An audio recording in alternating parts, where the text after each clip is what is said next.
If we could welcome our guests for tonight up to the stage. Yay.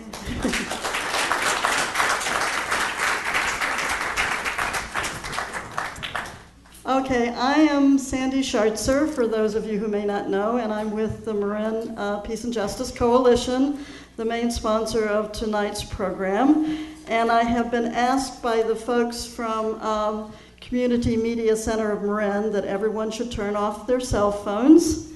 And please try not to walk in front of the cameras because this is being filmed for Channel 26. We are here today to celebrate Armistice Day, also known as Veterans Day, and to join in conversation about how to stop or abolish war. After 15 to 20 million people died in World War I, the U.S. declared a holiday named Armistice Day to celebrate the ending of the war to end all wars. Armistice Day is celebrated on November 11th because World War I ended at 11 a.m. on November 11th, 1918. It was first proclaimed as a holiday by President Woodrow Wilson in 1919. And in 1954, it was changed to Veterans Day, the rationale being to celebrate all veterans, not just the veterans of World War I. Unfortunately, that change also led to Veterans Day being a celebration of militarism and warriors and people who had participated in war without the original meaning of a day to celebrate the end of war. And some of us, are trying to bring back the old meaning of Armistice Day.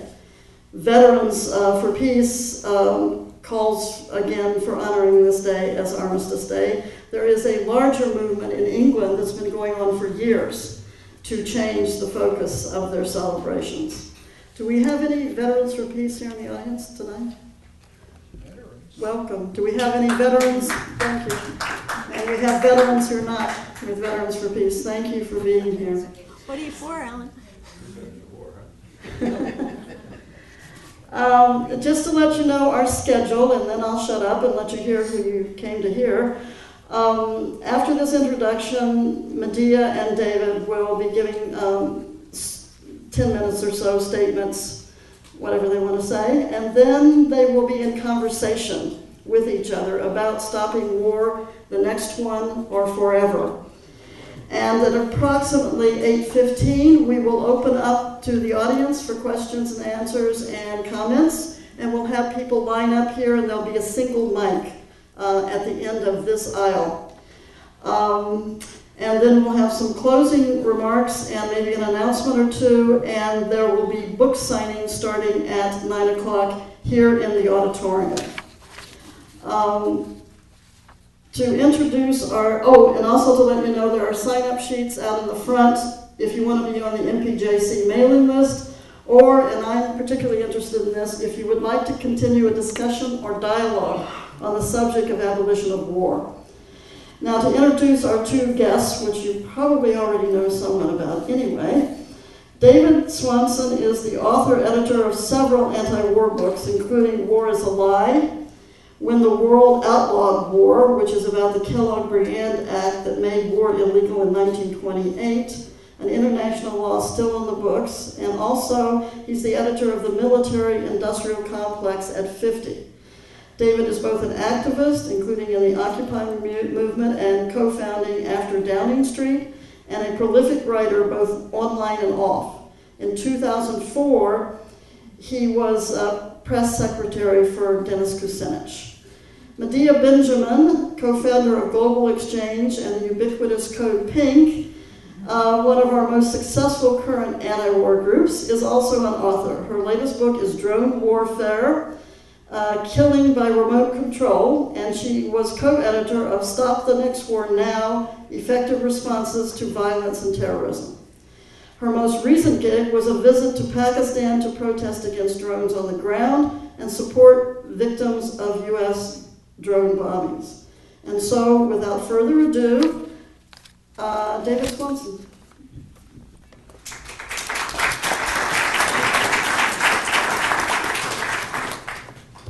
Thank you to Sandy. Thank you to everybody who put this together. It's wonderful to be here. I don't know if it was mentioned, one of the places I work is an online group called rootsaction.org, where I work with someone who, by all rights, should be representing an area around here in Congress, Norman Solomon, and I want to welcome him this evening.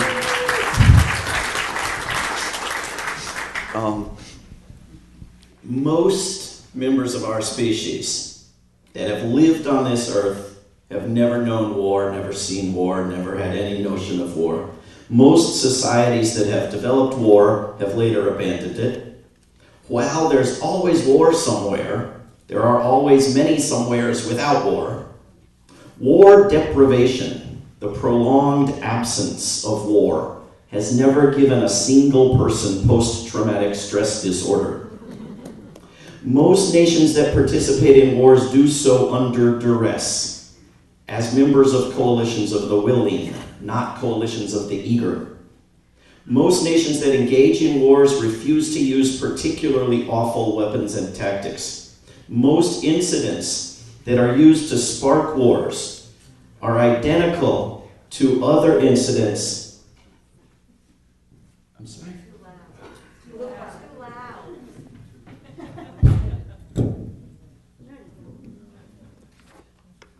Most incidents that are used to spark wars are identical to other incidents that are not used to spark wars. War making does not increase with population density, resource scarcity, testosterone, or the election of Republicans. War making is, like all forms of violence, on the decline globally, even as the greatest purveyor of violence in the world develops a permanent war economy and gives war powers to temporary despots or four-year kings. Today we celebrate Armistice Day, a moment of tremendous opposition to war. Opposition that built understanding and structures to prevent war, structures that failed once and only once as regards wars like World War I, wars among the wealthy, well-armed, and white nations of the world. That the rich nations continue to wage racist and exploitative wars against the poor nations doesn't erase the fact that Europe stopped attacking itself until Yugoslavia became an opportunity for NATO. Soldiers in the US Civil War and drone pilots would not recognize each other as engaged in the same enterprise. There is no central core to war that Homo sapiens are obliged to continue by their genes. We can choose not to eat, drink, sleep, have sex, or breathe. The notion that we can't choose to refrain from something as complex and laborious as war is just incoherent. That Europeans only attack poor people is not, of course, grounds to give the European Union a Nobel Peace Prize. Yes, indeed, it is a little acknowledged feat of miraculous life-saving power that Europe has not gone to war with itself, other than in Yugoslavia, since World War II. It's as clear a demonstration as anything that people can choose to stop fighting. It's a testament to the pre-war peace efforts that criminalized war, the post-war prosecutions of the brand new crime of making war, the reconstruction of the Marshall Plan, and something else a little less noble and much less Nobel-worthy. Alfred Nobel's will, written in 1895, left funding for a prize to be awarded to the person who shall have done the most or the best work for fraternity between nations, for the abolition or reduction of standing armies, and for the holding and promotion of peace congresses. Frederick Heffermel has been leading a valuable effort to compel the Nobel Committee to abide by the will. Now they have outdone themselves in their movement in the other direction. Europe is not a person. It has not, during the past year, which is the requirement, or even during the past several decades, done the most or the best work for fraternity between nations. Ask Libya its opinion. Ask Syria. Check with Afghanistan. See what Iraq thinks. Far from doing the best work to abolish or reduce standing armies, Europe has joined with the United States in developing an armed global force aggressively imposing its will on the world. The Nobel Prize money will not fund Europe's supposed disarmament efforts remotely as much as Europe could fund itself by simply buying fewer armaments. There were good nominees and potential nominees available, even great ones, including a young man named Bradley Manning. In fact, I happen to believe a truly qualified nominee for the Nobel Peace Prize next year would be Medea Benjamin.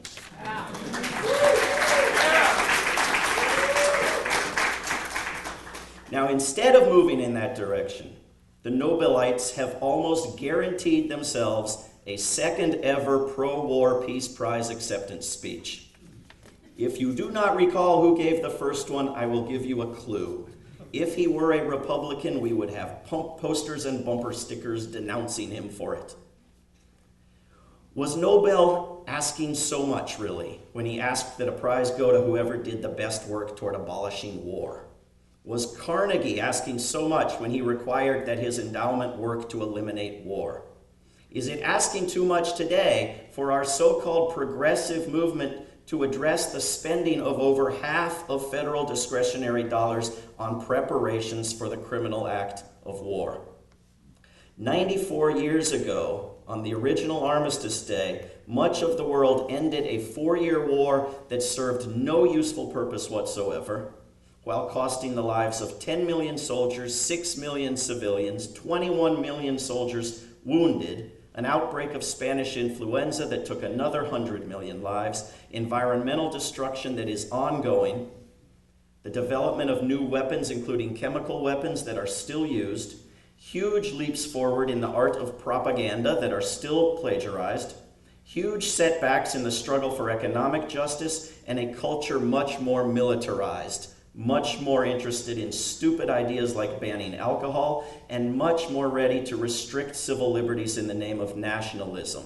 And all for the bargain price, as an author calculated it at the time, of enough money to have given a $2,500 home with $1,000 worth of furniture and 5 acres of land to every family in Russia, most of the European nations, Canada, the United States, and Australia, plus enough money to give every city of over 20,000 a $2 million library, a $3 million hospital, a $20 million college, and still enough money to buy every piece of property in Germany and Belgium.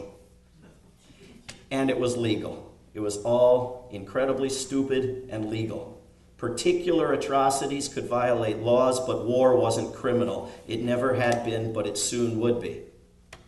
A powerful movement would ban war in 1928 in a treaty still on the books to which 81 countries are now party. In 1935, the New York Herald Tribune's Institute of Public Opinion found that 75% of voters wanted a public referendum before any war could be launched, and 71% opposed joining in any war with other countries to, quote, enforce the peace. That's not just a quantitative difference from today. Our great-grandparents were able to think of war very differently. They'd ended blood feuds and dueling and other barbaric habits, and war was to be next. It was mass murder. The problem wasn't butchering or urinating on corpses. You couldn't clean that up and make war okay. The problem was the creation of the corpses. War was to be abolished, and not just bad wars or aggressive wars, all wars. They didn't keep defensive dueling around. There was no humanitarian dueling. War needed to be set behind us. In this militarized nation that has essentially never ended World War II, never left Germany or Japan, never undone the taxes and the spending, never stopped seeking out uses and customers for weaponry, never lost track of the campaign, we have lost track of the campaign to abolish war and of the steps already taken on that path. As war evolves to minimize further the deaths of the aggressive army, while continuing to kill foreigners, and even occasionally U.S. citizens made to seem frighteningly foreign, war is ironically coming to resemble more closely in the minds of many what it has always been: murder. An assassination program is a form of war no more or less moral or dangerous or controllable or legal than any other form of war. but it may bring home to people that war is not a sport. The war is not killing, that war is the killing of men, women, and children in their homes at such expense that we could instead have bought new homes for them and all their neighbors. We should remember at a time like this that when the slightly less funded of two corporate-funded candidates wins, we don't. President Obama publicly and illegally instructed the Attorney General not to prosecute the CIA for torture, and we accepted it. President Obama told environmental groups not to speak of climate change, and most of them obeyed. Obama told the unions not to say single payer, and they didn't. The peace movement spent the first year of the Obama presidency muttering about how it was too early. The second one worrying about the midterm elections. The third one trying to focus the Occupy movement on our collective antagonists, including the military-industrial complex. And the fourth one being scared of Mitt Romney. Now we're being told we must not demand military spending cuts or the prosecution of war crimes or the immediate withdrawal of forces abroad. Progressive groups want to pretend to take a stand on Social Security and Medicare and then cave. But even their opening pretense doesn't touch military spending. It is our job to add that to the conversation. It is our job to focus our friends and neighbors on the fact that our money and our names are being used to kill, and that there is nothing necessary about it. War is waged by a particular type of nation. War is waged by a nation that accepts the waging of war. That acceptance needs to end right now. Thank you.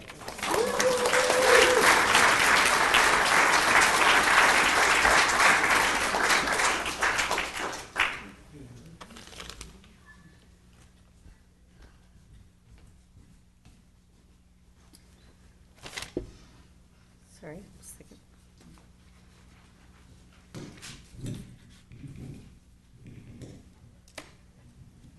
So, speaking to a group here is obviously speaking to people who were, let's say, against going to war in Iraq before it started. Let's be honest here for a minute, really honest. Was there anybody in this room that thought that the invasion of Afghanistan might have been a good idea? So one admits it, because let's remember there were a lot of people who called themselves peace people who were in favor of going to war in Afghanistan. And of course, President Obama said it was a good war when he was still a candidate.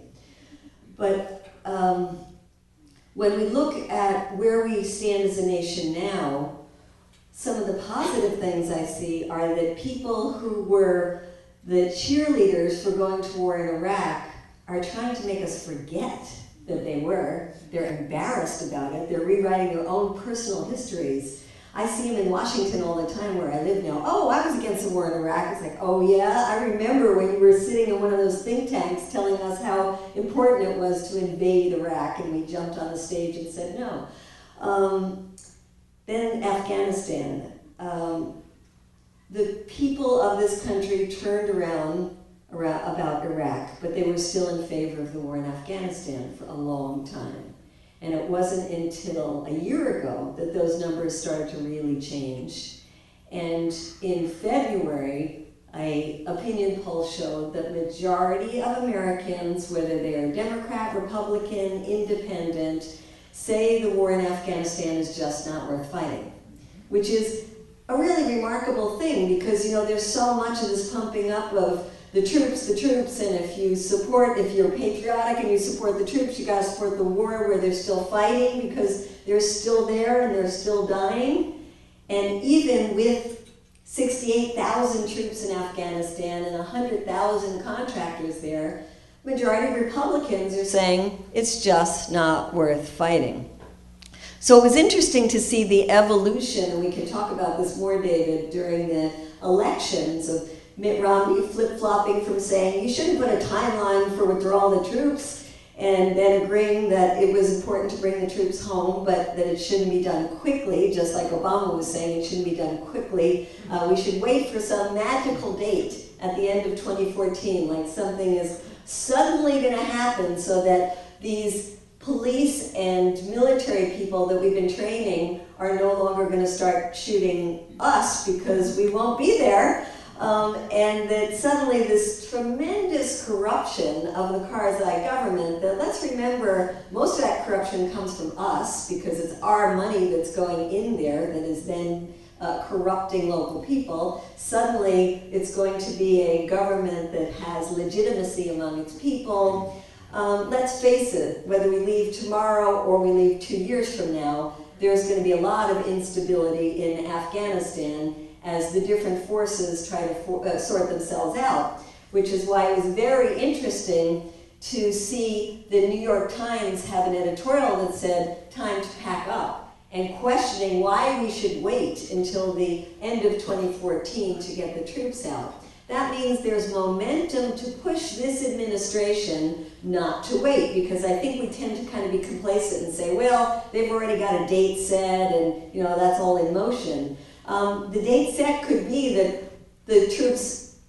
don't come out until towards the end of 2014. It could be that they decide that they're going to keep a significant force in there and for another decade to come. So a lot of this really depends on what we can build up as a movement that puts pressure on the administration to start the withdrawal now.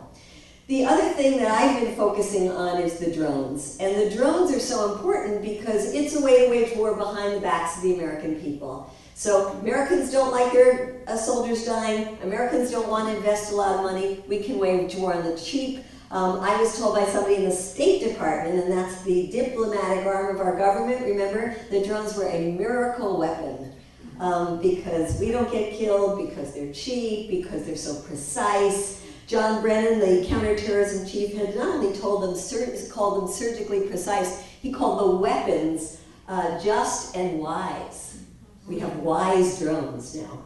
So the fact that they now have this miracle weapon means that the US government can be waging war in places like Pakistan, Yemen, Somalia, putting up drone bases now in Oman, Qatar, Kuwait, African nations, Djibouti, Seychelles Islands, Ethiopia, Burundi, Uganda, off the coast of Australia. Petraeus, when he was still the head of the CIA a couple of weeks ago, yay, he's no longer there.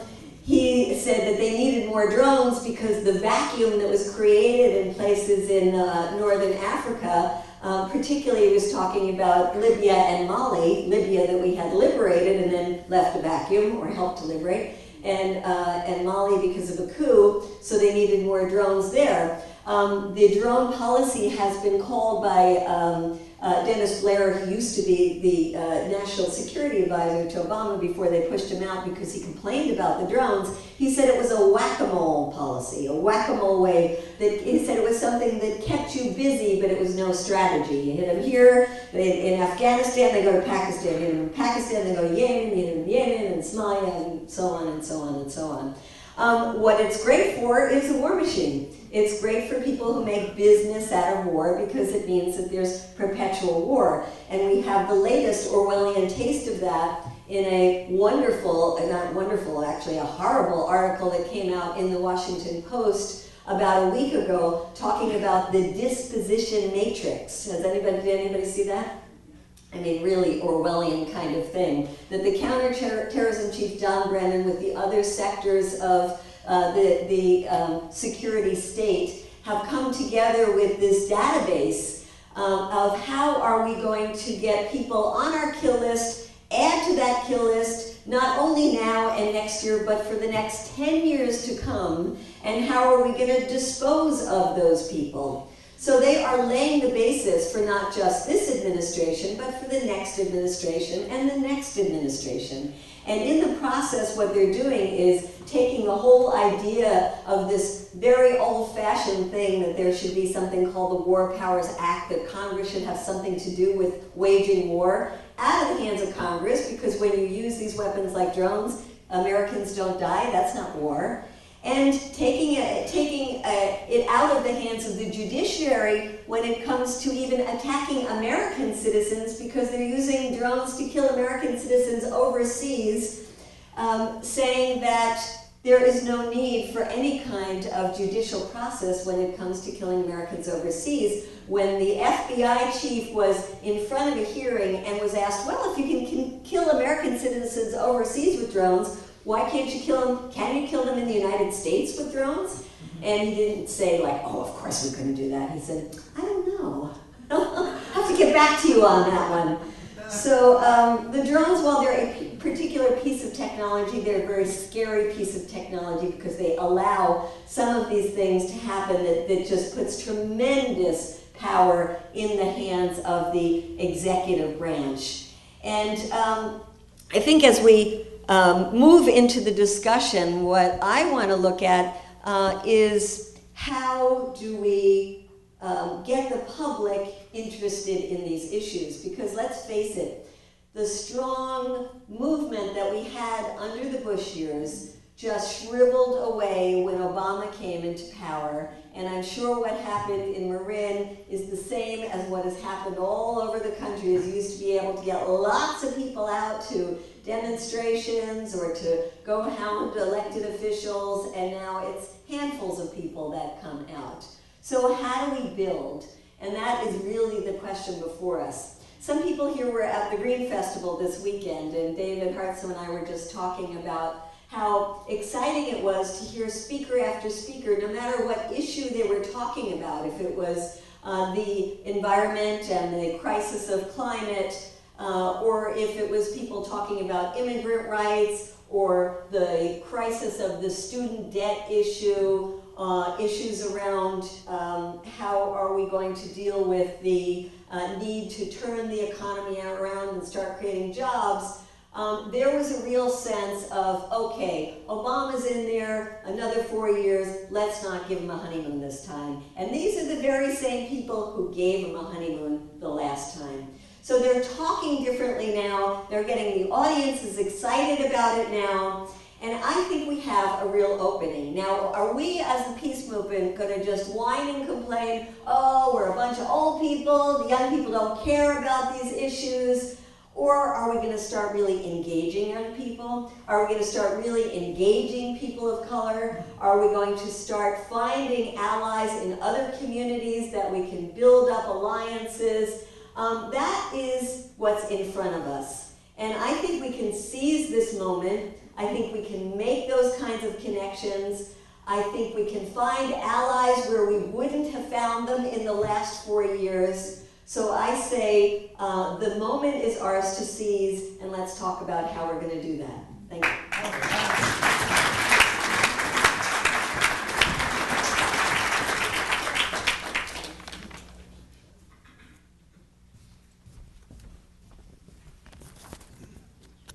Can you hear us okay without that mic? Yes. Better, not so loud. Better. So you want me to start by asking you? Either way. You look Sure. ready? Well, Okay. I want to ask about Iran because you mentioned Afghanistan, you mentioned drones. The polls also show that for years we were succeeding and not really giving ourselves an award for it, but we were succeeding year after year in keeping support for attacking Iran under 10%. Now, the American public seems to want to attack Iran. How big a priority is that for us, and what do we do about it? Well, it might be that some polls show the American public wanting to attack Iran. I'd like to see it how exactly that was worded, because I find it hard to believe that the Americans really want to see more war. Certainly there are people within the military that don't want to attack Iran because they know the catastrophic consequences that could result from that. I don't think that President Obama wants to attack Iran. I think the question is more, can the U.S. administration stand up to the Israelis and stop Israel from attacking Iran, or stop Israel from forcing the U.S. to attack Iran? And there are provocations on a regular basis. We just saw the last one with a US Predator drone that happened to be flying around in the area very peacefully, and those damn militaristic Iranians started to shoot at our drone, and how dare they? And they are militarizing, the US reports say that the Iranians are militarizing the Gulf. Just the fact that they happen to live there and we don't, of course, doesn't really come up. So I think that there are a lot of potential breaks on a war with Iran. What really concerns me, though, is that what has been posed in the inner halls of government is that we either have the option of attacking Iran militarily or squeezing tighter the sanctions. And we in this room probably remember what happened to Iraq with 13 years of sanctions, and that these kind of crippling sanctions kill people. They don't make things more difficult for the government. I don't think Ahmadinejad is going to have a hard time finding 3 meals a day. They make things difficult for the ordinary people, and that's already happening. And so are we going to allow our government to do tighter and tighter sanctions that really are going to lead to the deaths of lots and lots of Iranian children, because that is the better alternative to war?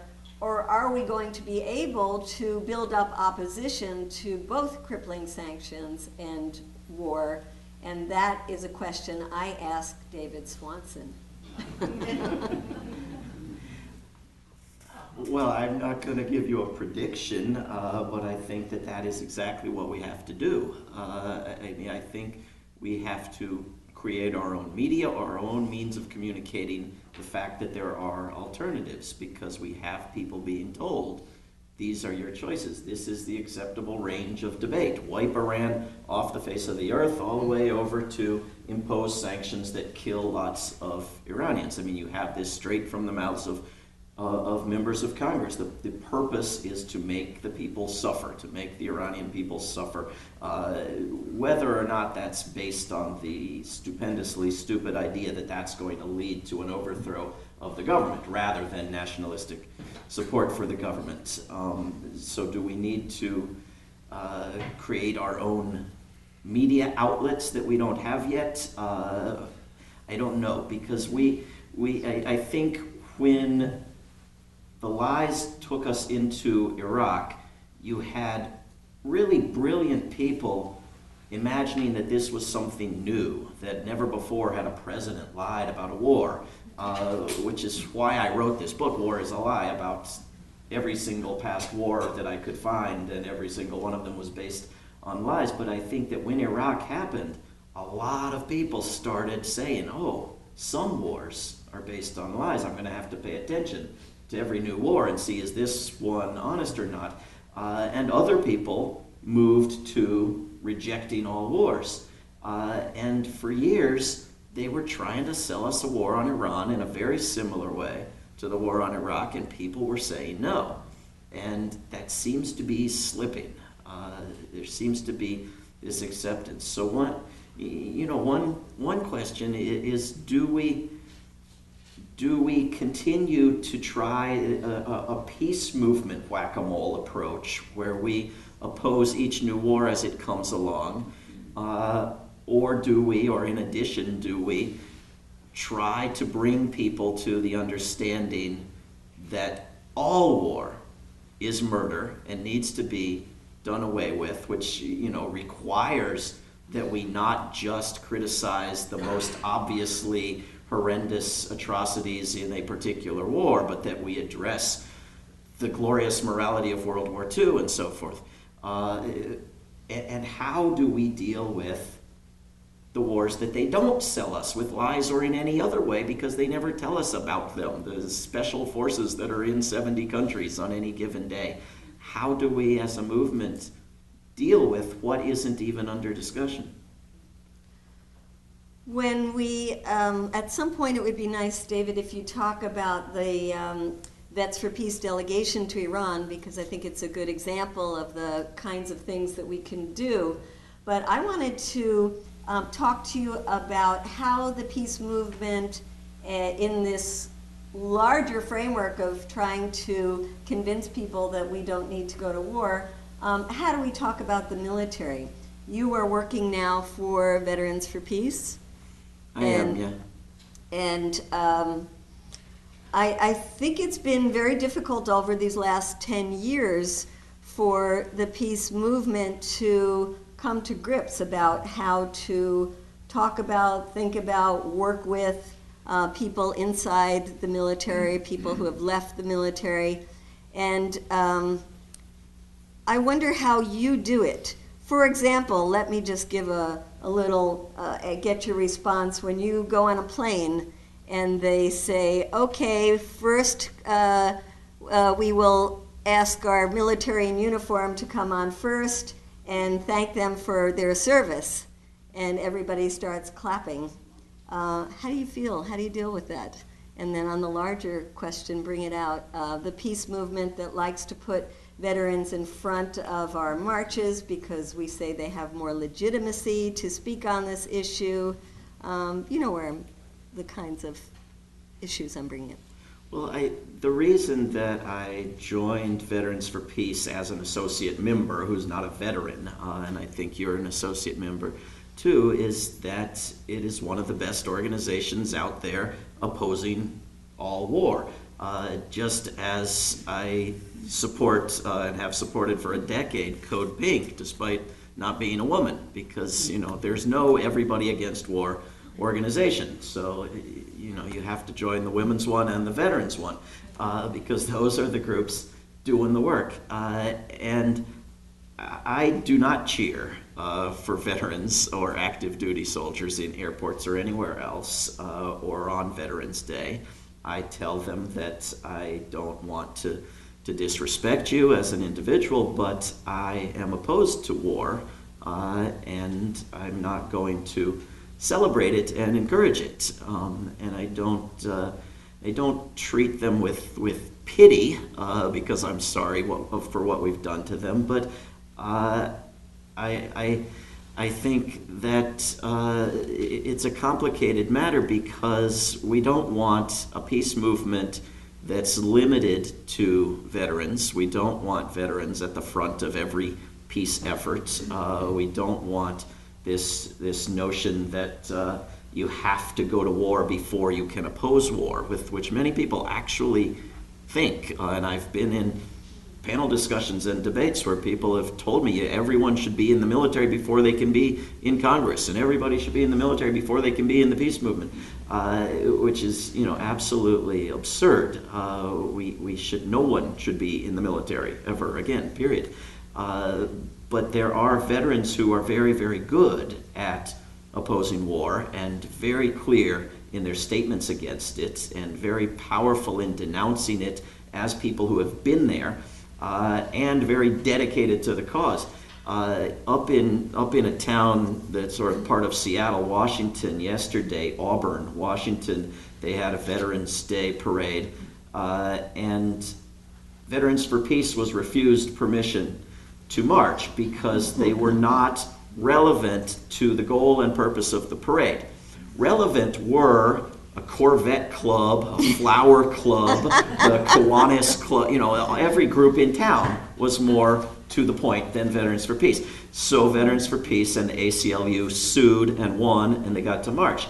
But the idea was that if you're going to be for peace, you're against Veterans Day. Veterans Day is now, as well, along with 9/11 Day and the Iraq-Afghanistan war holiday you may not have even heard of, I'm not making it up, and Patriots Day and Pearl Harbor Day and Flag Day and Military Spouse Appreciation Day. I mean, it's like the Catholic saints, it's every single day. Now there's a pro-war holiday, and Veterans Day has become that.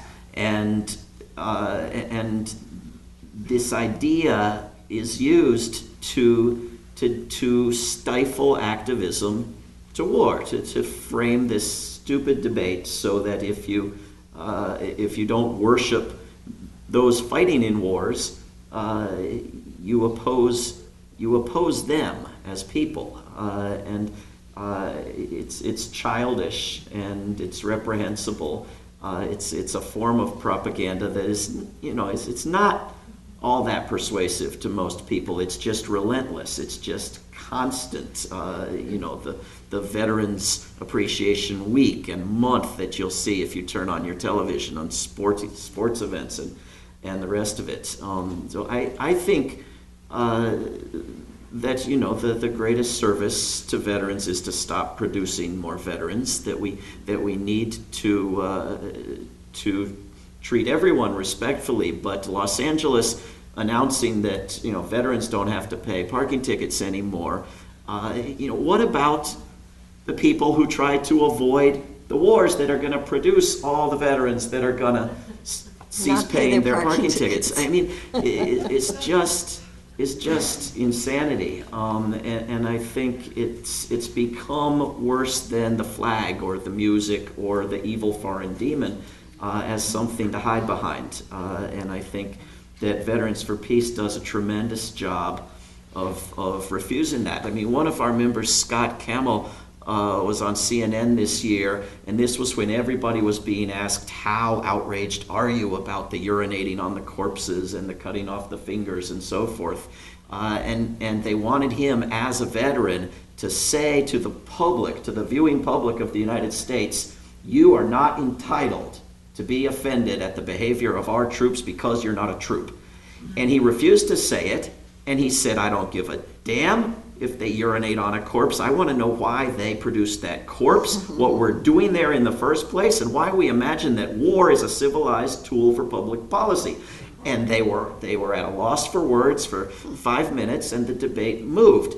And it's not that a non-veteran couldn't have done that. It's that a non-veteran couldn't have gotten on the show to do that because they assumed he was going to say something totally different. And so there's a role, I think, for all groups to play in the peace movement. Well, I would just want to make a clarification that CODEPINK is not a women's group. CODEPINK is a women-led group. And Alan, can you stand up? Now look how beautiful he looks in that. We just want you to take direction from women. So if we could shift to another question, we had some questions recommended to us that I liked, and one is this notion that if we didn't have war and the military, we would destroy our economy. That we have to keep war around as a jobs program. I mean, we have Republican senators touring the country telling us that we need a socialistic jobs program, and it's the military. What do we say to that? The wonderful University of Massachusetts study that was done gives light to that, because it looks at different ways that you could invest $1 billion and what kind of job output would you get from that. And when they compared investing money in education, in healthcare, in clean energy, or even just giving it back to the people for personal consumption, they all generated way more jobs than the military. The military was the worst in terms of numbers of jobs. So we can talk to people about that. The reality is that there are the jobs in the military right now, and not just in the military. We're talking about all the weapons that are being produced, all the goods and services. It's just a huge number of people who are involved in one way or another in things related to the military. And how do we make the conversion? During the 80s, there was a lot of talk about economic conversion, and then that talk stopped. And we need to really bring that up again. We talk in just general terms about how the military, the bases could be converted to make solar power and for wind power and all kinds of things. But we really need to work with some Congress people to come up with some real plans for this. We need to have examples so that people can see, aha, this base was converted and look at what it's doing right now. We also need to address head on this whole Republican narrative that was created during this election when they looked at the investment in Solyndra, the $500 million invested in solar energy, to say, look at the tremendous waste. And that was then blown up to say, you don't want to waste, you don't want to invest the taxpayers' money into clean energy because, look, you know, these companies just go bankrupt. I'm not exactly sure how to talk about it, but I would like a framework of talking about the billions of dollars we invest in the military and what success have we gotten for those billions of dollars, to somehow compare people thinking that the military has a good track record and it's the most trusted institution in the United States, and yet its investments have been dismal in terms of even winning a war, which is what it's supposed to do. So we have to somehow be able to chip away at that, and I think that perhaps the best way to be talking about that is about the waste in the military, the massive amounts of monies that are being used to produce weapons that nobody wants, nobody needs, even the Pentagon doesn't want or need anymore, but they're just being produced because Congress wants to produce them. And talk about I think a good campaign would be about the 800 plus military bases overseas, because there's not a lot of, as I can see it, a lot of big corporate opposition to that.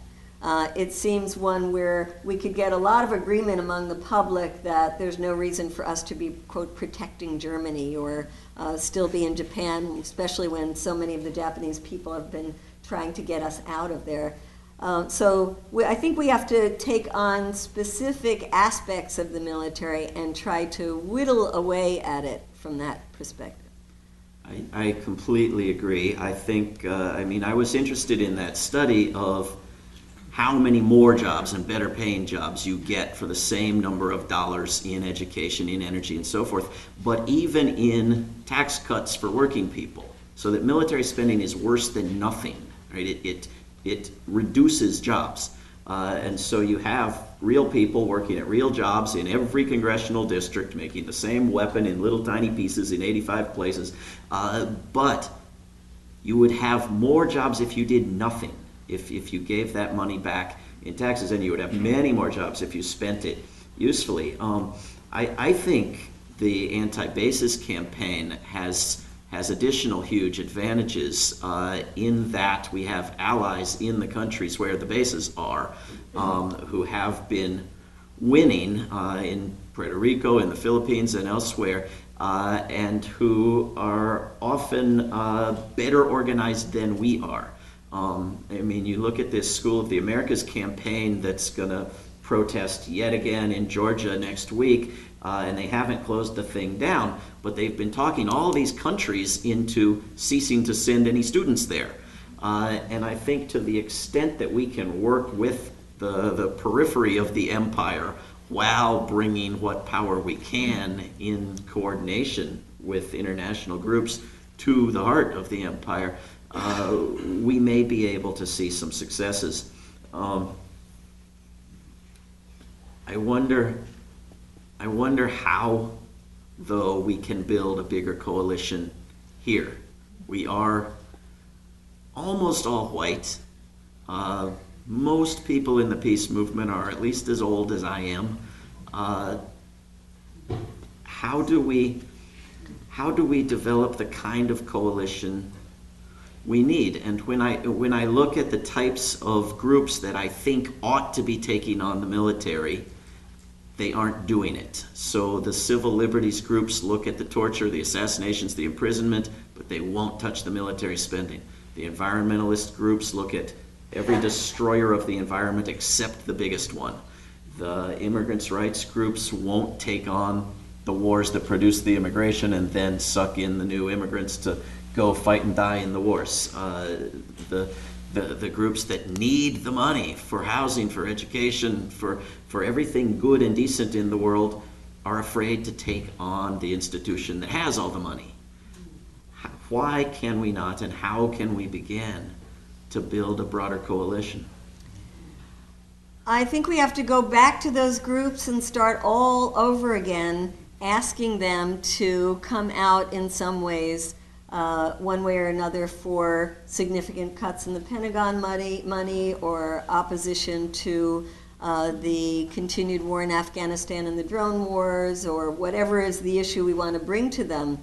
Ben Jealous, the head of the NAACP, he said he was a conscientious objector when he was like 5 years old. He is as anti-war as you're going to get. Have we gone to him recently and asked him to do something? This guy has amazing reach of coalitions because they are working now with unions and with all kinds of groups that are trying to stop the cuts in Social Security and in Medicare and in Medicaid. I saw a full-page Washington Post ad that came out 2 days after the election, already right there to say to the Obama administration, no cuts in all of these things. Did it mention where we could get the money? Well, it talked about taxing the rich and let the corporations pay their fair share, but it didn't mention the issue about the Pentagon. Now, maybe what we should have done, and we still can do, is go back to every one of those groups and ask them, can we add in a sentence here about the money that can be taken from the Pentagon budget? I think a lot of it at this point is our lack of going back to these organizations to push them. I just got an email yesterday from somebody who's on the national board of the National Organization for Women.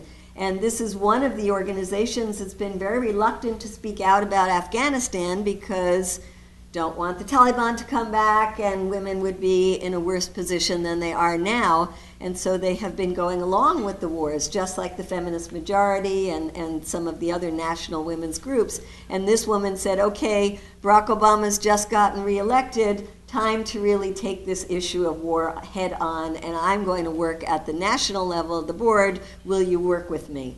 So I think we go back to these women's organizations and say, okay, time to come out on this. I was in Pakistan when Malala Yousafzai was shot, the 15-year-old girl. And it was a really sobering moment for people all over Pakistan and for our delegation of 32 Americans as well, because we'd been focusing so much on the drone issue that we hadn't been speaking out about the Taliban and how awful the Taliban are. And we have to recognize in our movement that when we're talking about places like Afghanistan and Pakistan, we do have to recognize that there are forces like the Taliban and other extremists that do want to drag women back, that do want to keep the population oppressed. And how can we have campaigns that recognize that but are very clear that our occupations and our drones are not the answer? Well, in the case of the Malala issue, because the world has taken so much sympathy to her, what if we had a campaign that we started very quickly that was about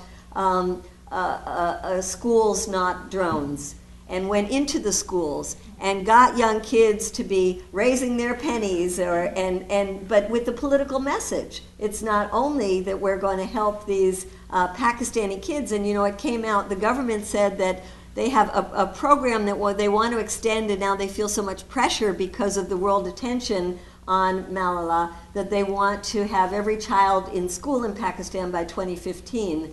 And that the program would give $2 a month to every poor family that puts one child in school. So we could be not only just raising money to give to families, but at the same time saying, wait, we really want our tax dollars to be going to get kids in school, and that for every Hellfire missile that we fire, we could have 3,600 kids in school.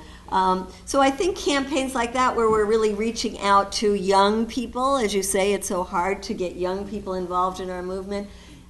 Young people want to do something and they want to see results.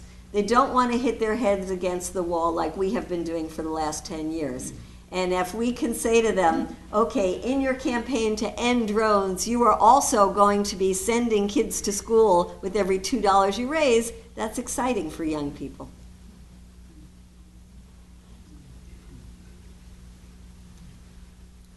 So I get to ask you some questions.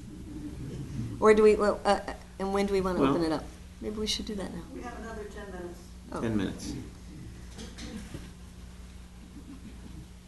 Well, I wonder, David, you seem to be really on the cutting edge of trying to bring a national conversation about war that is not the whack-a-mole approach. And I wonder, do you think within government, military, and when I say government, State Department, Congress, where do we find allies? Might we look for allies in more unusual places, like within libertarian communities, Ron Paul supporters? Where can we look for these allies? Well, certainly among libertarians. I mean, there's no question. Even in that South Carolina debate where Ron Paul proposed applying the golden rule to U.S. foreign policy and was booed for it, within the next breath he proposed ending the wars and bringing the troops home and closing the bases and was cheered for it. And I think, what people object to is primarily treating other nations as if they deserve any sort of respect on the same level as this nation. They don't object to peace. They don't object to saving money. They don't object to closing bases and ending wars and ceasing the threat of wars. They don't think we need to threaten wars to be macho.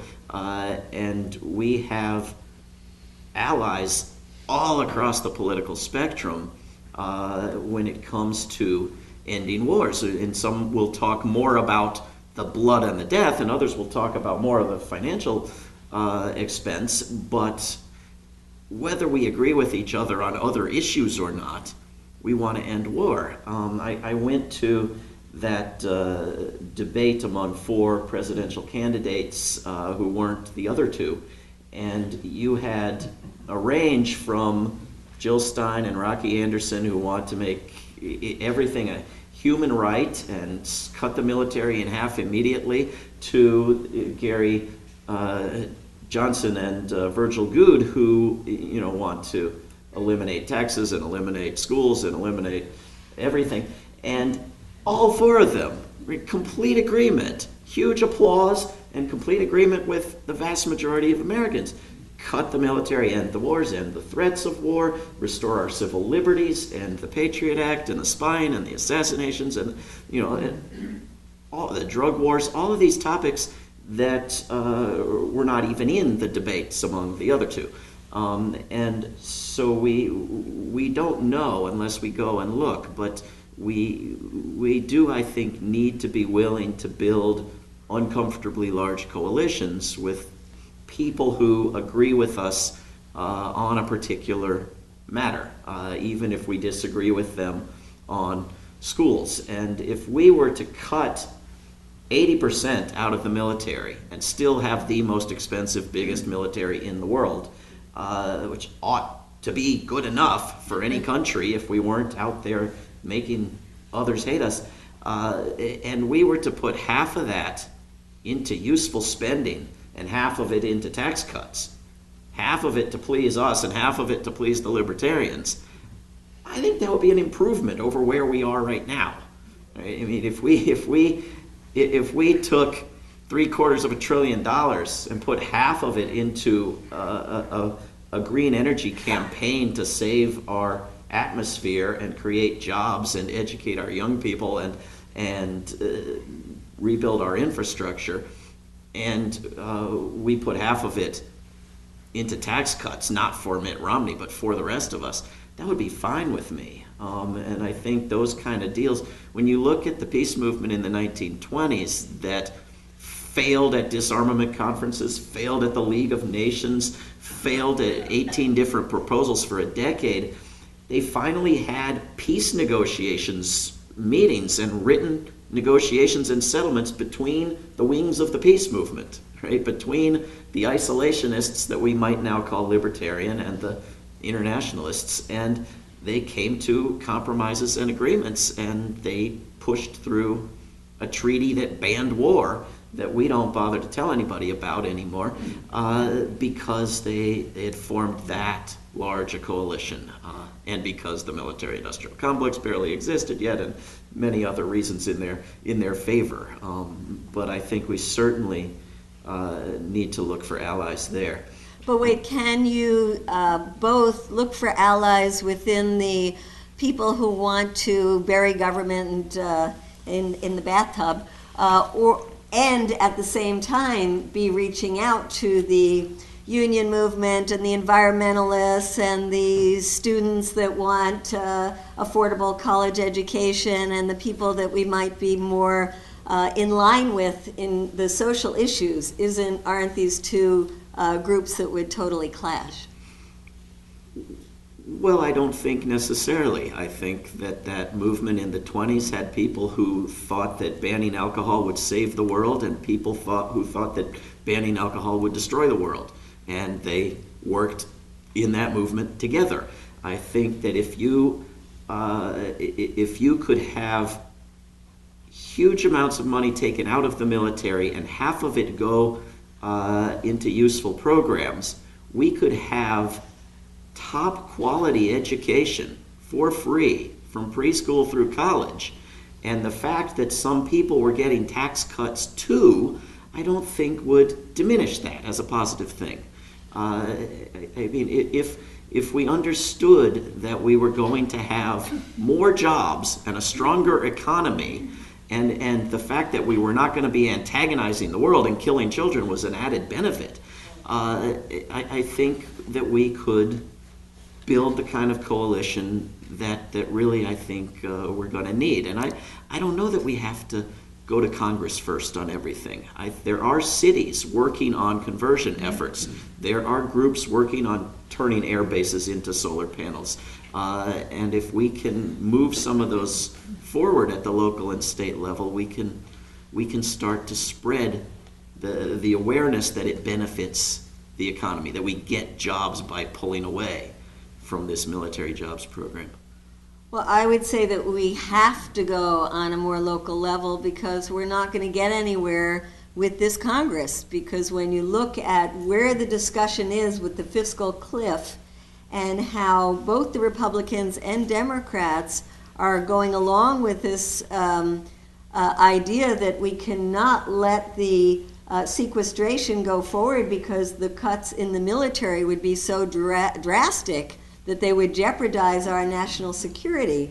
And also somehow this narrative that Barack Obama is in favor of cutting the military, as if what they have called for, which is not an increase in the military budget, is somehow a cut. That we are really at such a disadvantage when it comes to working inside of Congress because of those tremendous ties with the industry that makes its living off of killing. The military is the one department where you can take the dream desired budget for the next year, the money you would love to have to buy every conceivable weapon, and cut it back to where it's still bigger than this year's and call that a cut. And then multiply it by 10 and call that number a cut over 10 years because it sounds bigger. You can't do this with the department. I mean, just as it's the only department that's not audited, so we don't know where the money goes. Anyway, it's a fraud that I think we have to continue exposing. Did anybody ever hear Fareed Zakaria talk about the military as the largest socialist institution in the world? I think that's interesting to kind of explore using that. I'm not sure where it would get us, but when I heard him say it, it was like, whoa, yeah, for all the people who don't like socialism. Maybe it wouldn't work with some of our friends, but... Okay, we've come to the part of our program where we're going to ask for questions and comments from the audience. But first, let's thank our speakers. That was really terrific.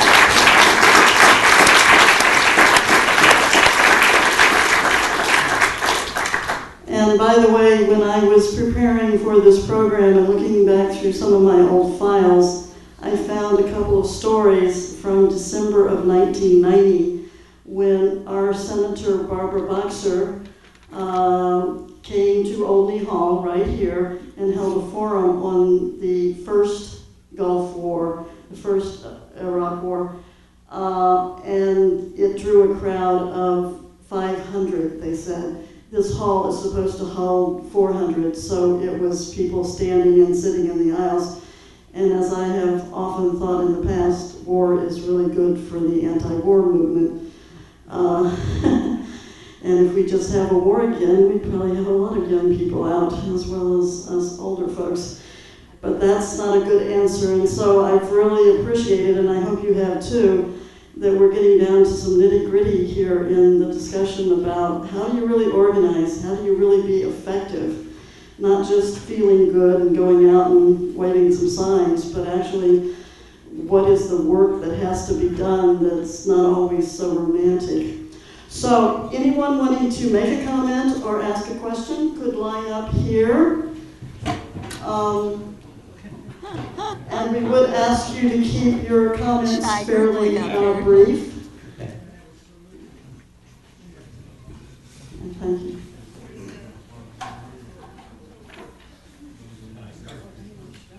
Can I start?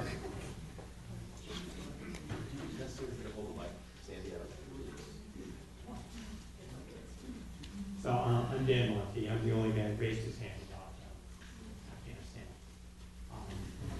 Some other time I'll explain why. I spent many, many years,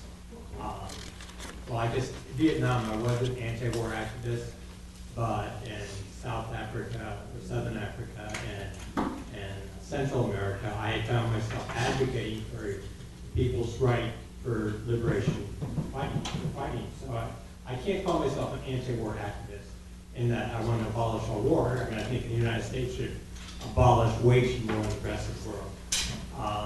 But it seems to be one of the ways that we can connect and get people involved in this process is trying to develop an explanation of the way our government looks at other people around the world and how we treat them poorly. We could see that here, in a very similar fashion. We have folks here from the healthcare for all people. We don't have healthcare in this country for many people. Many thousands of people in this country die every year because we don't have healthcare. This environmental process that's going on, global warming, is, I forget which general said, this is the greatest threat to our national security. Is the fact we're going to have hundreds of millions of people, move because the ocean is going to take over their ability to grow food. I mean, we can link anti-war, anti-U.S. oppression to stopping this corporate profit-driven to get the people coming up. Thank you. And so these trillions of dollars that we're spending on armaments and wars are not only not creating more security, they're stealing the resources from our communities. And in my understanding, almost everybody in this country is hurting because of the terrible cuts that we're having to make to our schools and our universities, to our social security and health care, et cetera, et cetera. And so anyway, why is it that even in the name of that this whole question about how do we get security as a country is not in the debate?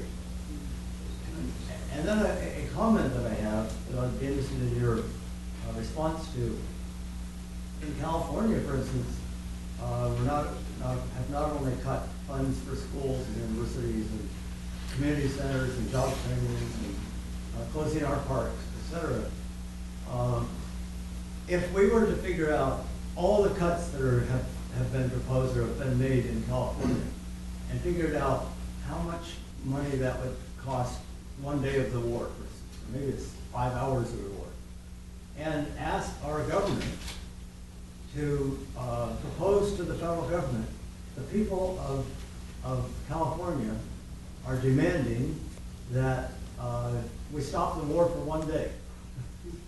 I think that it is an extremely important point that the military makes us less safe, not more safe. It's indisputable, as do our weapons sales abroad. The United States sells 85% of the weapons that are sold to foreign dictators abroad. Most of our wars involve fighting against U.S.-made weapons. Foreign wars involve U.S.-made weapons fighting against other U.S.-made weapons. We sell weapons to protect a country from a country we sold weapons to. There is no question that we need a different conception of how to make ourselves safe. And I think this goes back to the previous comment about how we can't be against all wars. We can't be against wars by good, poor countries against bad colonizers or whatever.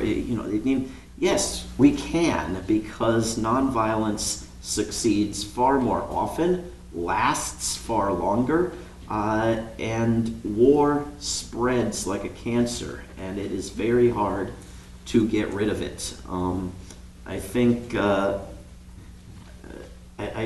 the idea of getting a state to say to Washington, we're short this amount of money, we need you to hold off this particular war for 8 days to cover our shortfall is an excellent idea. I think it could be done at the local level with much surer guarantee of success, and it probably needs to be done at the local level if you're ever going to convince a governor. And I mean, the governor is the weak link in that whole plan. But get the towns and the counties, and then if possible get the states to do it. But people usually forget that the war budgets are tiny compared to the base military budget. That is the $1 trillion or so that we spend on the Pentagon and Homeland Security and the CIA and the NSA and the nukes in the Energy Department and the mercenaries in the State Department and the whole array of sort of base military spending that we just do to prepare for wars in general, year in, year out, as this permanent jobs program is, many times larger than what we're usually spending these years on wars. And so we can't just go after the war budgets. I mean, they will just see that and continue to move money into the base budgets. And we have to go after the entire package of military spending, which means that we could say end military spending for 6 hours to relieve this state or this section of the country. I mean, that would be my recommendation, although there's an advantage to saying in that particular war. Well, we in this room are of a particular mindset, but there's a very different mindset out there, and that is that these wars, or the money that we're spending, there's no price for security. No price is too high. And the fact that there hasn't been another attack on U.S. soil since 9/11 is an indication that this money has done something positive to make us safe at home. And the other that's the same mindset when it looks at military spending, says that military spending is good for the economy. That if we were not selling these weapons overseas, other countries would be selling them, and they would be getting not only the economic advantage, but we need to have this technical advantage, and so we need to keep investing huge amounts of money in research and development for our military, because that's where our strong suit is. So, these are issues that we have to be able to refute. And as far as the first one, that there hasn't been another attack on U.S. soil, I think we can look at the thousands of soldiers who have been killed in these wars overseas that wouldn't have been killed in the wars overseas if they had not been overseas. And There is a study that I look at in the drone warfare book that looked at how 268 different entities that were considered terrorist groups, how did they come to their demise? And it just looks within the last 60 years and says that 43% of them came to their demise through better policing. And so it's internal policing. Having come from Pakistan, where they told us, look, we hate the Taliban. We want to get rid of the Taliban. But your presence, the US presence, is making it harder for us to do that, because the Taliban then say that our police, our military are working in collaboration with the Westerners. And so it's all part of this Western scheme to fight Islam. And that gives them sympathy within the public, that if we were to leave, then the Pakistani military or the Yemen military would be able to do its job better, because it would be seen as a nationalist struggle in the interests of the people of Pakistan, in the interests of the people of Yemen, in the interests of the people of Afghanistan. In that same study, it showed that the other 40% came to their demise through negotiations. And, let's face it, the U.S. has been negotiating for years with the Taliban. We just don't hear about it, and it hasn't really gotten anywhere because there hasn't been enough momentum here to push for it to get somewhere.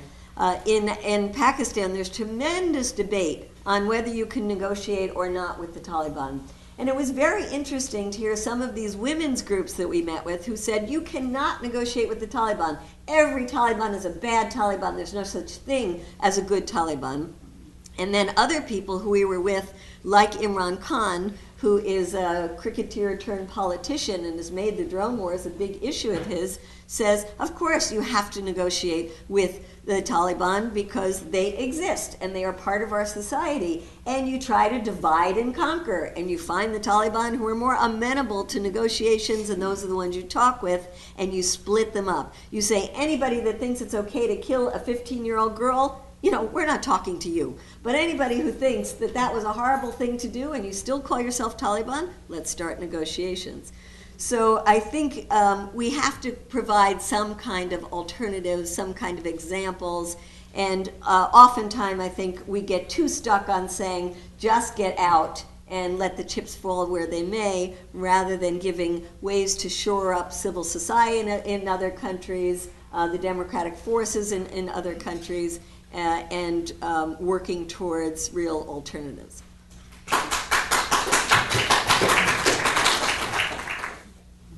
David, you were speaking about nonviolence, and you were speaking from the podium about the Euro-American mindset that believes that violence is a way of solving problems, which is not held by many other people in the world.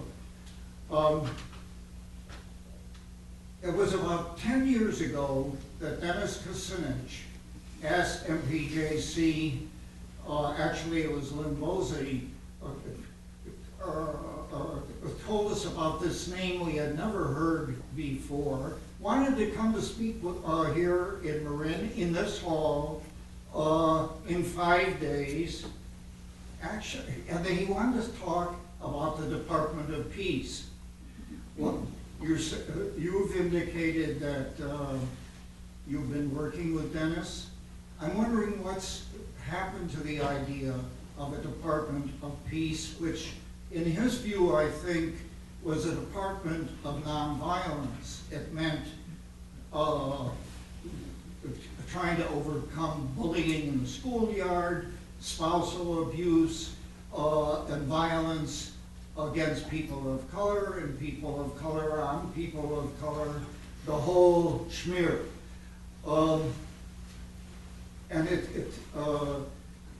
So one of the things I want to ask you is, what's happened to that? Is the idea of a Department of Peace still alive? Medea was saying that we have to bring the problem home. Let me tell you that a number of us in this room, as a matter of fact, are trying to create a civilian review board for our sheriff's department, who has taken our various deputies as well as city police to Oakland on 3 occasions to put down protest. A sheriff's department that likewise, the people finally in Marin City, which is our major African American population, rose up just a month ago, and at 3 public meetings, 100 of them spoke out against their sheriff's department. There is a strong effort here, and we got the support of the ACLU in the city to create such a department. What we need to do is to put that pressure on our board of supervisors to create it, because the sheriff, being independently elected in California, it claims to have no civilian oversight except for every 4 years at election time. It's like the president saying that, well, I'm elected every 4 years as well, and Congress has no oversight over me every day. So that's the way the struggle is happening here. But the whole question of nonviolence, I think we need to be talking about, and how there are other ways of solving that problem. Thank you.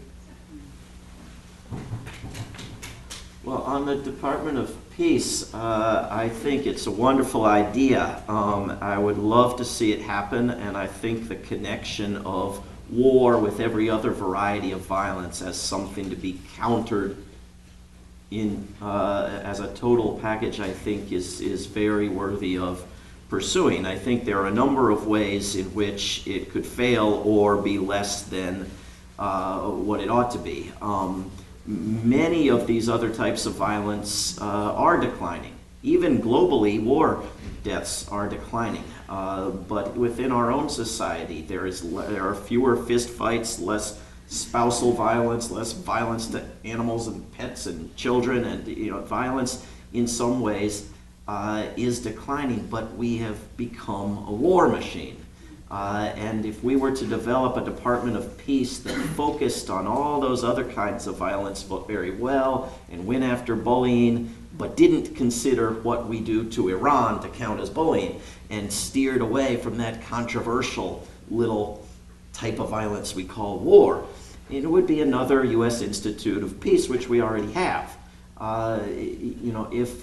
If we continue to have a State Department that is an arm of the Pentagon and the Department of War, and the Department of Peace exists but is marginalized, then that would not be success either. So I don't care as much about the name as about the reality of the activity. And if we could get the State Department to work against wars, that would be as valuable to me as a new department doing it. Ultimately, we don't need to have a Department of War and a Department of Peace competing for the king's ears. I think we need to eliminate the Department of War.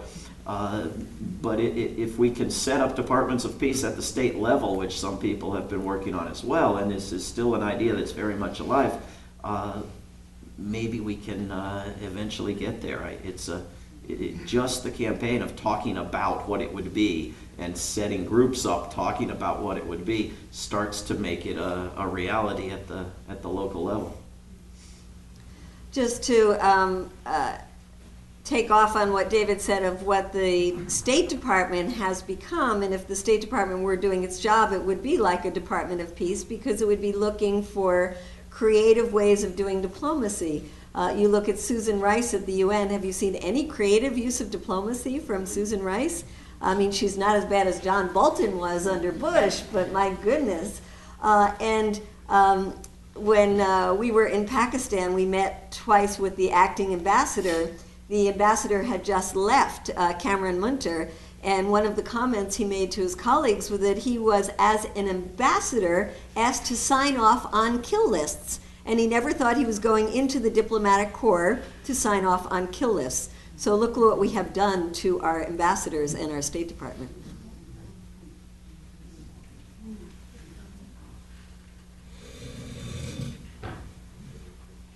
My name is Dennis Rivers, and I'm the editor of a website called supportgenevaconventions.org.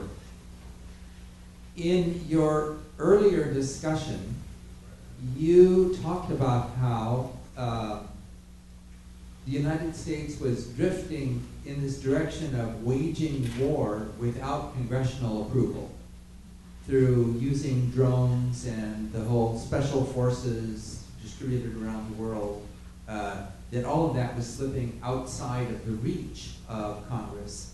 And then on the other hand, in relation to torture, torture is kind of punishment without trial, and assassinations are execution without trial. So the courts are being also elbowed to the side. Now it does seem like both the people in Congress and the people in the courts are happy to kind of go along with this as long as they get to sit in their chairs and wear their robes and get their salaries, not realizing that their actual function is being marginalized. So it seems like what we're witnessing in the United States is a sort of slow motion coup d'etat by a militarized executive branch that is sort of surrounding itself in the mystique of violence, like some sort of cartoon character with a giant gun or something. So I'm wondering if you would address yourself to the issue of how can we resist this kind of slow motion coup d'etat, which is sort of like the democracy is the boiled frog that's being boiled by this creeping militarism. Thank you. Want to go first, Jeremy?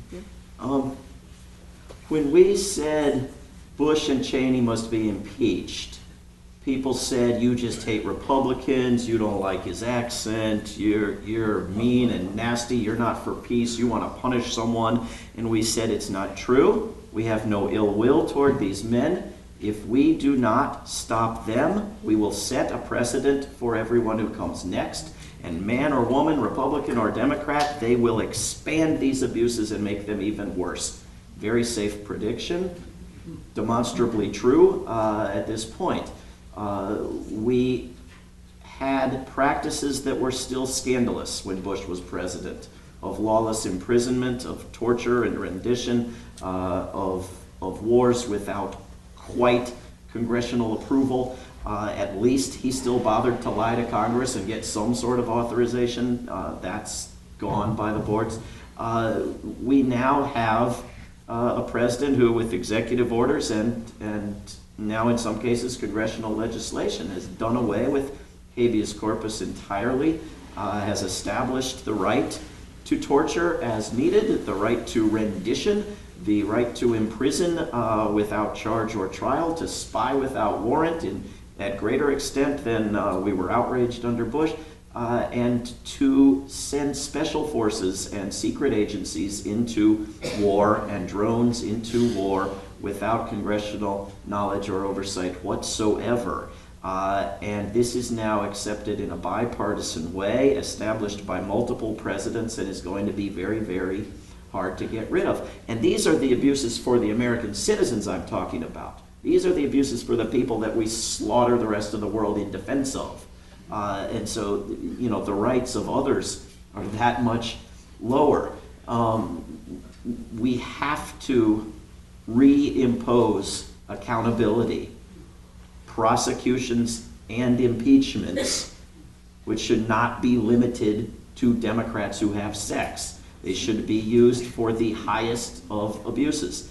When we try to look at drones as law enforcement, it just doesn't work. When you have a 16-year-old kid right there in town who could be arrested easily and who goes up into the northern provinces of Pakistan to record the damage from drone strikes and is himself then targeted and killed with a drone, that's not kill or capture, that's kill.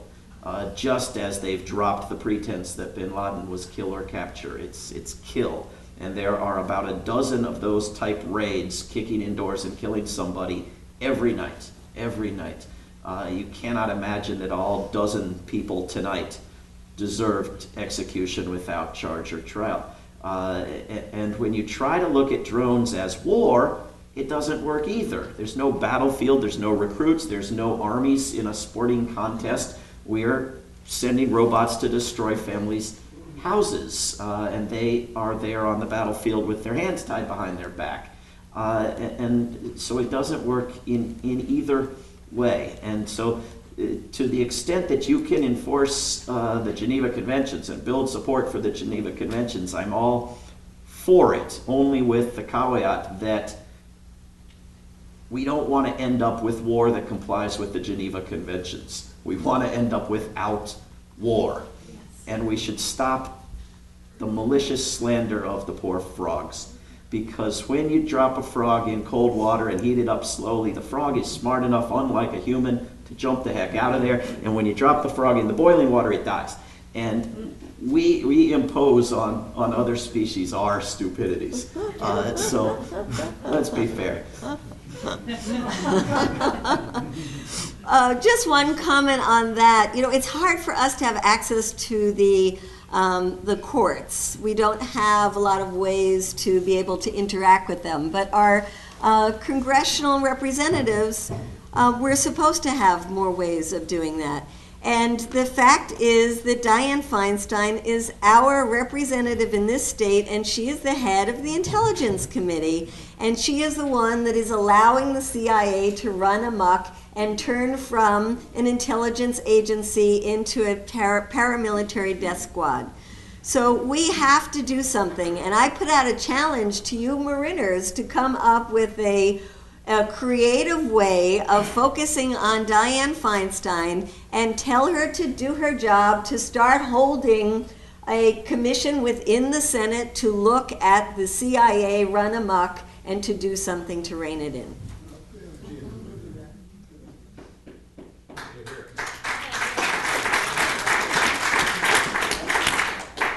I'm Gene Kelly, and I live in Nevada.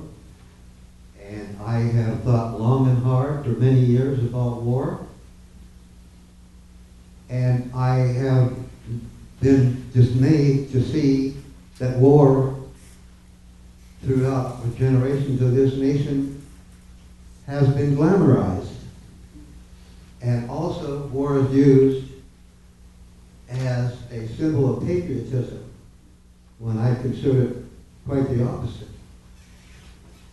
A couple of young boys came back from Iraq after slaughtering men, women, and children. There was a big parade in Nevada. Bands playing that wonderful military music that we all love so much. And beautiful girls batting their eyes at those courageous soldiers and cheering for them. We're going to have war as long as we glamorize war, because everybody loves glamour. So do I. And also, we're going to have war if we utilize war as synonymous with being patriotic. And it just scratches my blackboard to watch a television show and our great representatives are praising our brave young men and women risking their lives to defend liberty. I don't know how you can go 8,000 miles from your homeland and risk your life to defend somebody that can't even send Scud missiles over to Israel. So I think that one of the most important things we can do is to start to tell the truth about war. And I would like to see that 365 days a year, not just only on November 11th. And the first thing we should do is go to the schools and not rewrite the history of this nation. But we should tell exactly what happened and be brave enough to actually tell the truth for once in our life. We should teach our students that when President Johnson pulled all his tricks around the Gulf of Tonkin and lied to get us into a war that we shouldn't even have thought of going to. I just sometimes wonder if enough of our citizens were educated with true history. I'm not sure that George Bush would have got away with lying about weapons of mass destruction. So I hope that we can figure out some way to be brave enough to tell the truth to our students and raise up a generation of people who know what's going on. And not to have great bands and cheering and to congratulate them on the murder that they commit.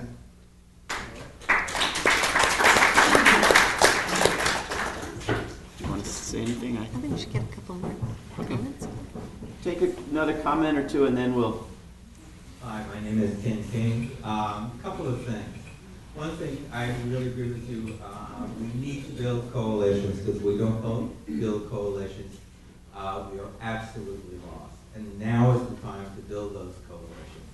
And for people to understand that they are being robbed by the war machine, because they do not fully understand they're being robbed. They don't understand that jobs are not here because of the war machine, that schools aren't well cared for, that our entire country is bowing down to a machine that does not feed them. And that is a really critical issue. One of my ways of pointing that out to people is that since the military industrial complex makes a profit, and soldiers, when they're recruited, take a pay cut, that should be true for the people who make the weapons as well. We have to take the entire profit system out of the military. There should be no cost plus at all. And by doing that, it becomes very unprofitable for those industries to keep functioning. And that's an issue that we could easily push forward. Then there's this issue about Iran, which you both spoke of earlier. And one of the big mistakes about the Iran thing isn't that it's going to be a war. It's a potential war. It's an idea for a war. Our own military doesn't want to do it. The Israelis don't want to do it. And we have an interest in keeping the government in Iran functioning. And we do. Very little people, the disgusting fact about why there's no revolution in Iran is we feed the Iranians. We send shipload after shipload after shipload of grain to the Iranians. The thing that blew up, the reason Egypt blew up, the reason Tunisia blew up, the reason Libya blew up was because of the price of food. And as long as we're willing to keep the Iranian government in power and keep this whole charade about going to war with Iran, we can spend the money. The Israeli military has no intention of going to war, and they've said so publicly. The U.S. military has been quiet, but our own CIA has said it's a joke. So the only people who keep this thing going are politicians and those who benefit from it, those who are selling the grain and those who are selling the military equipment. I had a really big eye-opener one day when I went to see my girlfriend in the hospital. I work in shipping. We ship things called striker equipment, tanks, military transport. And the other thing I noticed when I was in the hospital, we had the same companies make the hospital equipment. So they get it one way, and then they get it the other way. And as long as we're willing to play that game and be that ignorant, we will suffer. Talk on this or take more? No, why don't you start on who she asked you to? Well, I would just say briefly on a few of the questions and comments we've had thus far. As far as my remarks, I always put my speeches on websites after I get home and to a computer, so davidswanson.org, warisacrime.org, opednews.com, truthout, wherever they'll be posted.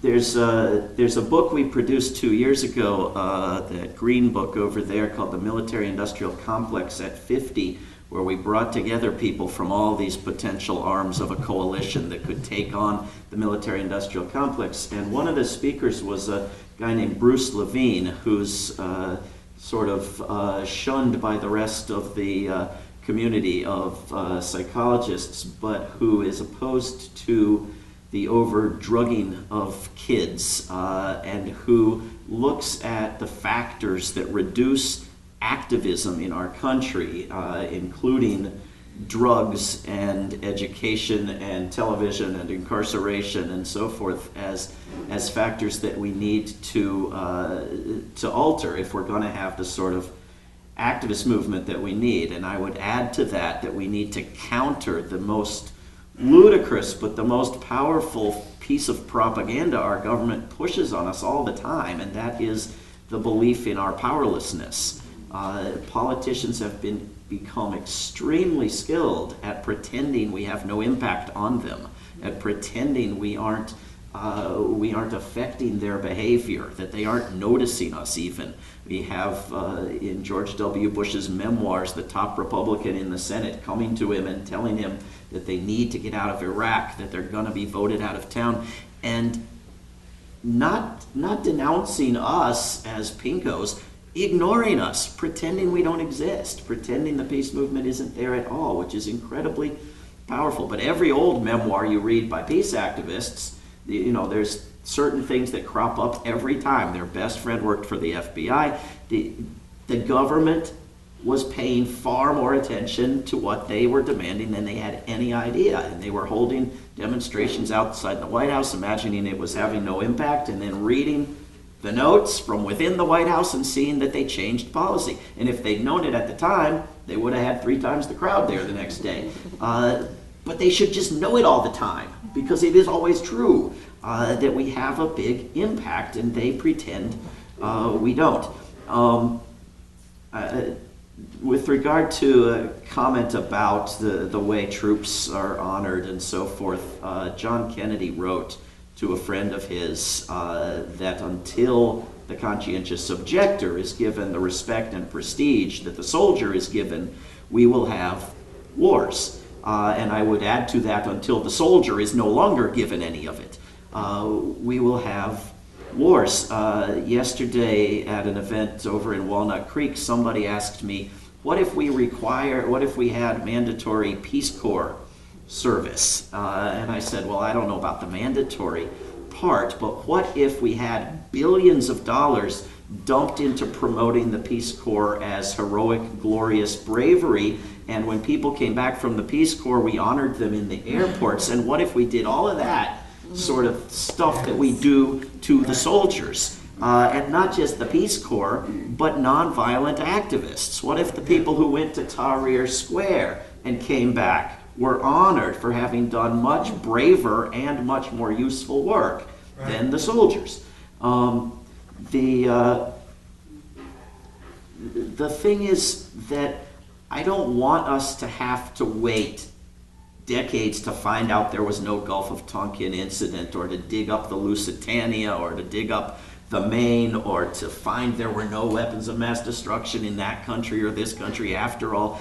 And this is, the reason that I wrote a book about the types of lies as sort of a form of war preparation, being prepared for wars, was so that we wouldn't have to wait each time to find out that they were lying to us, that we ought to know it ahead of time. And I would just mention one success story in terms of fighting back war glorification during the past year.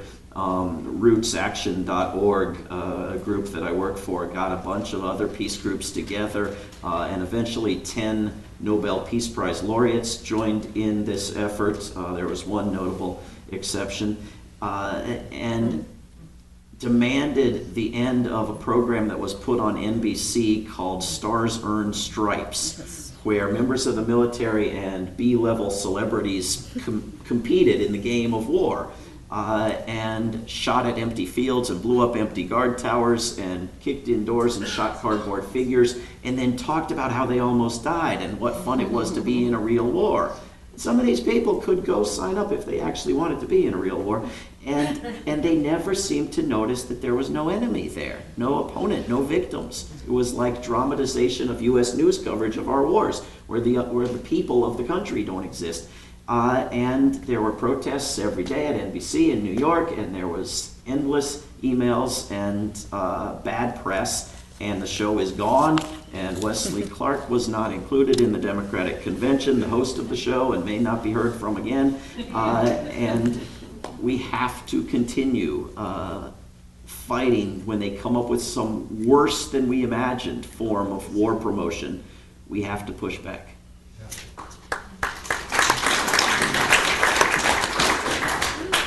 So can I just give another example of where I think there has been a good campaign to stop the glorification of war with the symbol of the Hummer in the United States. Now, you know, when the Hummer first came out, thanks to Arnold Schwarzenegger, it was the coolest thing around to be seen driving around in your Hummer. Yeah. And this was the real macho come home. And there were some great campaigns done by groups like ours, CODEPINK, together with environmentalist groups. We did everything from putting stickers like parking tickets on Hummers saying that they were destroying the planet and about how much gas mileage they were using, to going to the auto shows and taking over the Hummers and embarrassing people at the when people were going to talk about buying a new car, we would be at the car dealerships with examples there giving them out of why the Hummer was a terrible deal. We had piñatas made in the form of a Hummer that we would take the car dealerships and be, you know, banging on the piñata and seeing. We had all kinds of ways of doing it. And then, of course, there was the hike in the price of oil, which also helped to make the Hummer not such a great thing. But the fact of the matter is that when they looked at public opinion about Hummers, it really went from tremendously high to way down low. And I think part of that was a campaign by a number of different groups coming together to say, we do not want a car that glorifies war to be on the streets in our communities. You don't see the Hummers, they stopped producing them. We did a ode to the Hummer and buried a Hummer in Detroit when the last Hummer went off the production line, and we turned it into a huge flower pot with trees growing out of it and painted it very beautifully, and it still exists and is watered every day by people in the community in Detroit that think it's a great example. There's also a bicycle that comes out of the front of the Hummer.